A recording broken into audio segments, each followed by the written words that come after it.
It's the biggest story of the last 7 weeks. For the first time in 48 days, Israel has agreed to a 4-day ceasefire. It's a massive development that has restored the hopes of the families, 240 families who await the release of their loved ones, all of them held hostage in the Gaza Strip by Hamas. The Israeli cabinet overnight approved a 4-day truce with the Palestinian terrorist group. In return, 50 hostages will be sent back by the Hamas. The war has been paused, and most of those who have now been released or who are going to be released over the next few days are reported to be women and children. In fact, as part of the deal, Israel has also reportedly agreed to release terrorists who have been held as prisoners of war in Israeli prisons. Along with this, Hamas has also said that for every 10 additional hostages released, there would be an extra day of truce. However, Benjamin Netanyahu has said that Hamas will eventually be wiped out. This pause is only to secure the release of all hostages. Meanwhile, this development has been unequivocally welcomed by all countries, ranging from France to the United States. US President Joe Biden and Vice President Kamala Harris welcomed the ceasefire. In a social media post, Biden said that his priority is to ensure the safety of American hostages. Harris also reiterated the statement and thanked all the parties involved. It is said that Qatar and America were both involved in mediating between the two countries. Remember, over the last 7 weeks, the Hamas has released 4 hostages. 2 Israeli US citizens, a mother and daughter duo, Judith and Natalie Ranan, were freed on the 20th of October. Hamas said this was done for humanitarian reasons. 3 days later, the terror group released 2 more Israeli citizens who were identified as 79-year-old Nurit Cooper and 85-year-old Yocheved Lifshitz. Both were abducted from their homes in Kibbutz Nir Oz. Their husbands, however, remain in Gaza.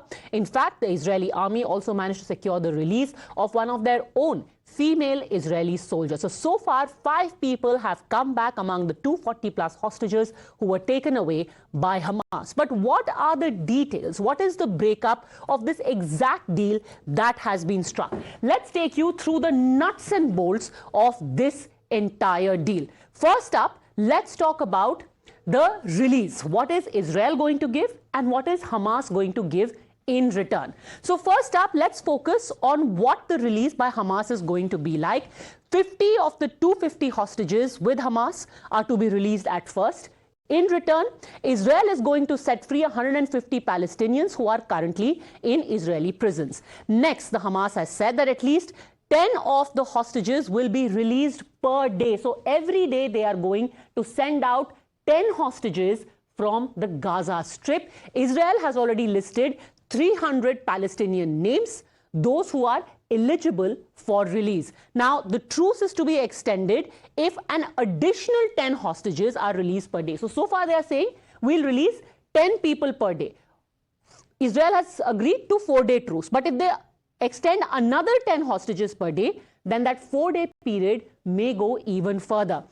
Israel has said that the Palestinian prisoners whose list they have made, that list of 300, most of them are teenagers or they are women, and they have been kept in Israeli prison so far for various offenses. And finally, this entire ceasefire is going to begin when? That's the question on people's mind. So the ceasefire is going to start at 10 a.m. on Thursday local time, and it is to be extended if 10 additional hostages are released per day. So that is the deal broken down with all the fine print. But the biggest question on people's mind right now is, can Hamas really be trusted? Because so far, remember, there have been plenty of offensives by the Hamas where they have carried out IED blasts, where they have attacked Israeli troops in the Gaza Strip. Lieutenant Colonel Peter Lerner, who is a senior spokesperson of the Israeli Defense Force, joins us now. Lieutenant Colonel Lerner, I want to first start by asking you, what are these 300 people, or at least 150 that we have been told, who are going to be released from Israeli prisons? Are these terrorists? Are these Palestinian citizens? Who are these people who you will release? Indeed, as the framework has been revealed to the public, we are looking at the names and all of those people that are on the list, and indeed terrorists convicted in Israeli prison, being held in the Israeli prison service. And that is precisely what we see today as the judicial process is taking place. We've already seen this morning an appeal given to the Supreme Court here in Israel, which will have to review each and every case. This is what a democracy does. A process of such magnitude, of such concern, is brought before the public, and the public decide either to accept it or at least take it to court and challenge it. We're currently in the situation where the IDF is continuing its operations on the ground, destroying and dismantling Hamas positions, capabilities, engaging them in combat, in close contact, urban areas. We are destructing and destroying their terrorist infrastructure. In the course of the last 6 weeks, we've destroyed some 400 tunnel access points and tunnels in order to maintain our activities. So as this is being realized, I would say it's important to note that we are in order to achieve both goals, to bring home the hostages on one hand, but also I'm sorry to interrupt you, but just to understand, are you saying that IDF's operations in Gaza are still continuing? Because I want to quote to you what the chief negotiator from Qatar, Minister of State at the Foreign Ministry, Mohammed Al-Khulaifi, told Reuters. He said, the truce means there will be no attack, no military movements, no expansion, nothing. Does that mean that it will be a putting down of arms for the next 4 days by the IDF? When the government instructs us to hold our fire, we will do so. Currently, the battle is ongoing. Currently, Hamas are still launching attacks at us. Currently, Hamas are still pose a threat to Israel and Israelis. And currently, Hamas are still holding 236 Israelis. Our goal in this war and our directive from the government is to destroy Hamas as a governing authority and as a terrorist entity, but on the other hand, restore and rescue and bring home the hostages.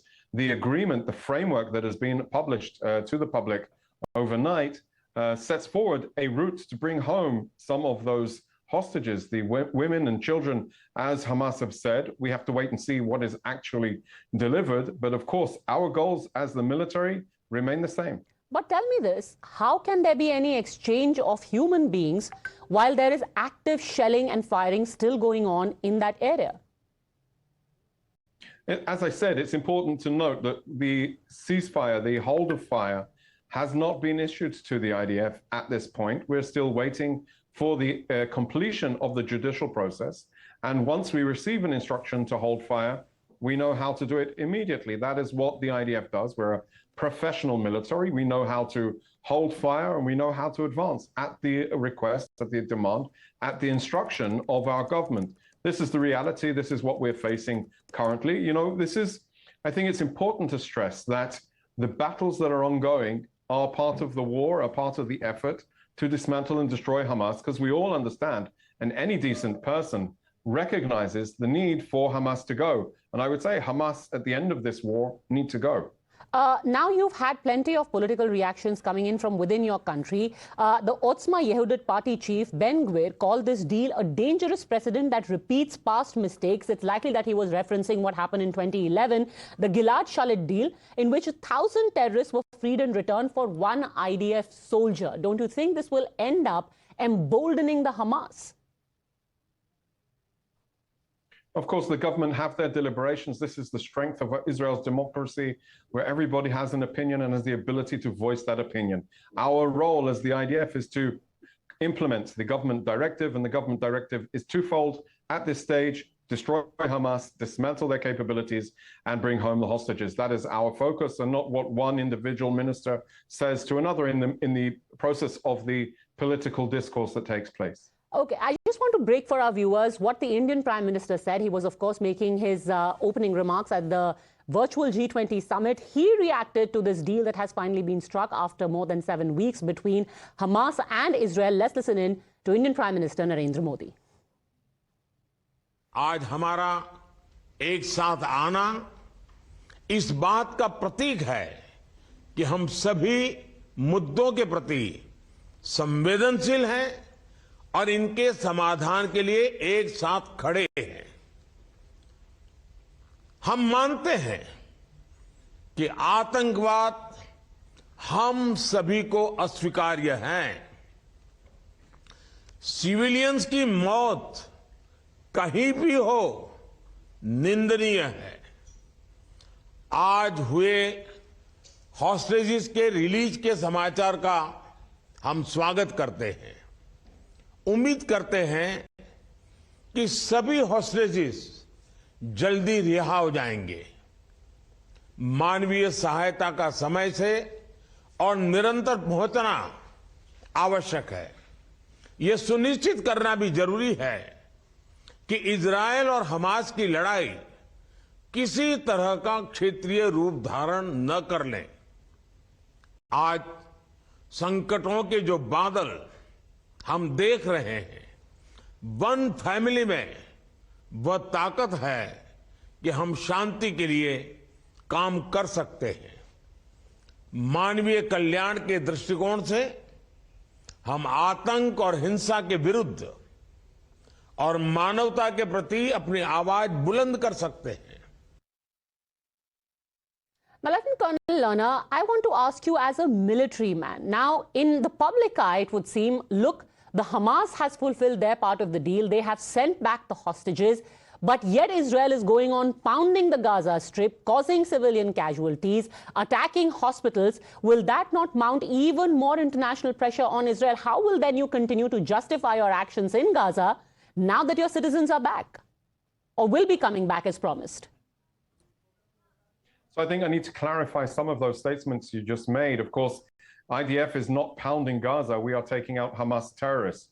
IDF is not attacking hospitals. We're taking out positions, command and control positions, infrastructure that Hamas has intentionally positioned as a concept of operations beneath, in, and around hospitals, jeopardizing the protections that they deserve as protected locations from a humanitarian perspective. This is an unfortunate reality of the battleground. Indeed, our efforts and our war efforts go hand in hand with our humanitarian efforts, for whether it's getting people out of harm's way, where we're instructing people to go south, or on the other hand, allowing, facilitating, and increasing the humanitarian aid that comes in from Egypt and after it's being screened so that the goods do not smuggle any weapons or anything like that to Hamas. Indeed, the reality on the ground is one where the humanitarian effort is important to the IDF, is important to Israel as a component of our war effort. But absolutely, we are concerned that Hamas will take advantage of the humanitarian, because this is an organization that has no problem butchering babies in their bedroom. They'll have no problem at just abducting or taking or commandeering humanitarian goods for their own needs. So we need to be very, very cautious, and we need to be with an understanding mind. Who is the enemy? Who is the real enemy? And I would say it's not only the enemy of Israel, but also the enemy of the people of Gaza, who they have no regard for their lives. And as we've seen in the hospitals, that we've revealed the extensive amount of effort and money and institutionalization of their terrorist effort beneath hospitals, beneath schools, in kindergartens, in mosques, in the UN facilities. So all of these continue to be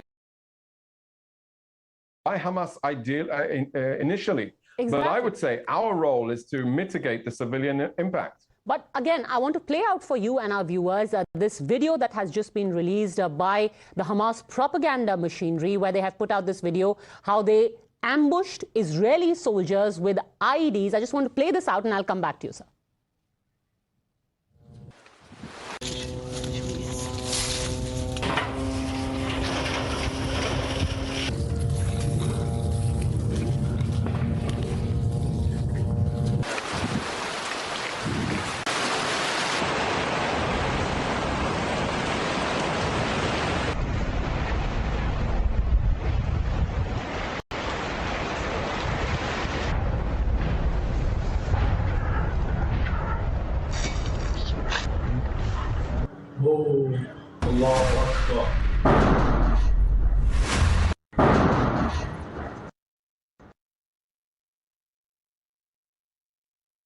For the last 7 weeks, Israel has said we don't want a ceasefire because Hamas will regroup. This video shows very clearly they have IEDs, they have rocket launchers, they have UBGLs, etc.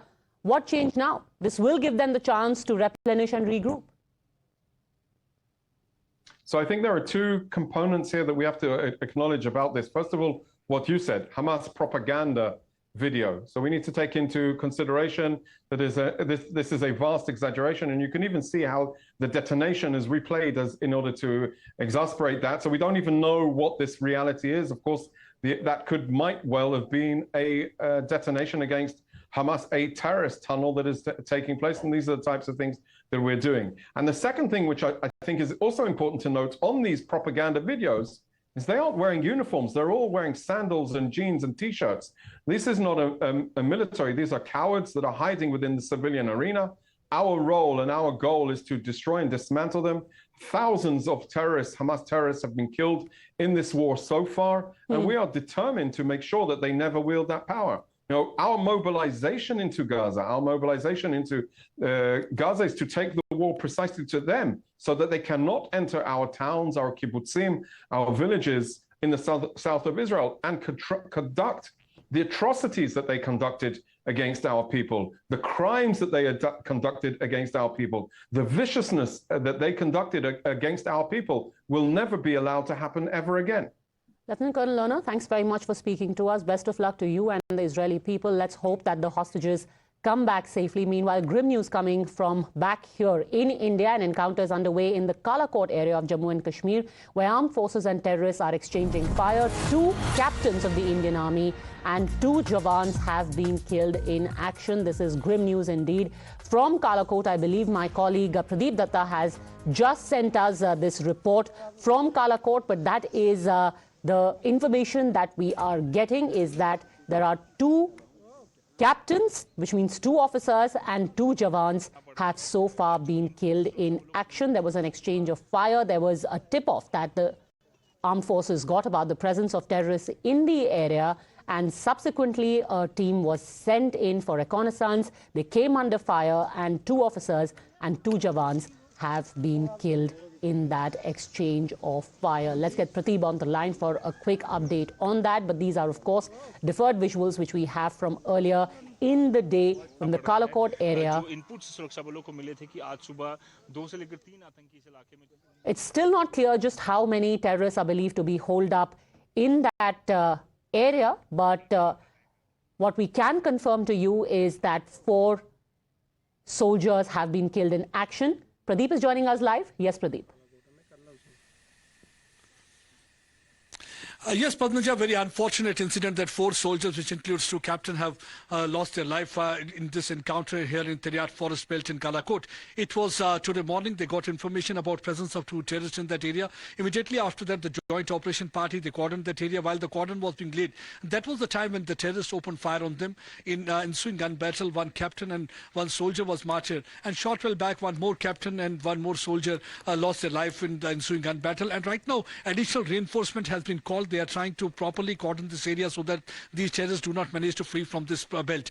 We have seen that during the last few months, they are trying to make their presence felt, especially in this twin border district of Poonch and Rajouri. Instead of Kashmir Valley, they are more focusing on this belt, and most of the terrorists operating in this area are Pakistani terrorists. Last week only, we saw that 8 terrorists were eliminated in different operations, 2 of them near line of control, 5 of them in Kulgam encounter, and 1 was killed in the Budal encounter. And since then, the operation in this Kalakot belt was on because they had got the information still terrorists are operating in this belt. They want to ensure peace and prosperity in this region. So finally the operation was conducted, but unfortunate incident that 4 soldiers have lost their lives, and right now the operation is still continuing and firefight is on. Just short while back also there was a heavy volume of gunfire being exchanged by both security forces and the terrorists who are holed up inside. But they are at the dominating position because it's a forest belt, it's a dense foliage, dense cover. So it's not that easy moving inside that forest belt, which one has to understand, and that the terrorists will be at the advantageous position because they are keeping an eye on each and every moment. That's one of the reasons that at times there is a casualty. We saw a similar kind of a casualty in Kokanak encounter also, and the similar thing has happened here too. Padmaja. All right, we'll keep a close eye. Pradeep reporting from the spot. Thanks very much for that quick update. That's it then from me on this edition of The Explosive Exclusive. I'll see you next at 8 on India.